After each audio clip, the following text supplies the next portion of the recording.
چین کے شہر ووہان سے شروع ہونے والا کورونا وائرس، جسے 2019 NCOV بھی کہا جا رہا ہے، ایک ایسا وائرس ہے، بلکہ ایسا پراسرار وائرس ہے جس کی آج سے پہلے انسانوں میں کبھی شناخت ہوئی ہی نہیں ہے۔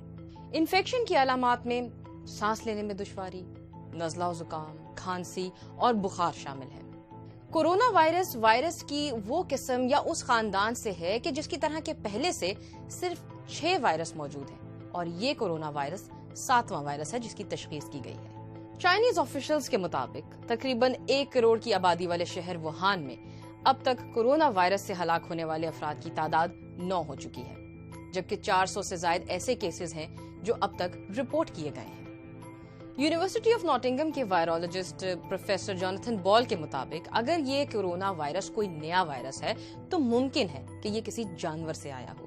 اب تک سامنے آنے والے کیسز کا تعلق ووہان کی south China Sea food whole cell market سے ہے، جہاں پر ایسے جانور لائے جاتے ہیں جو کہ میملز یعنی جنہیں ہم دودھ پلانے والے جانور بھی کہتے ہیں، جیسے کہ بیلوگا ویل، یہ وائرس اپنے ساتھ لا سکتے ہیں۔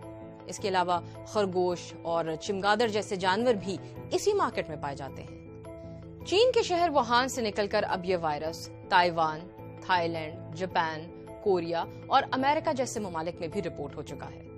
چینی عہدیداروں کا یہ کہنا ہے کہ یہ وائرس ایک فرد سے دوسرے فرد میں پھیلنے کے واقعات سامنے آئے ہیں، یعنی وہ لوگ جو ایسے افراد کا علاج کر رہے تھے ان میں بھی یہ وائرس منتقل ہوا ہے اور وہ بھی انفیکٹڈ ہو گئے ہیں۔ یہ وائرس پھیپھڑوں کو متاثر کرتا ہے۔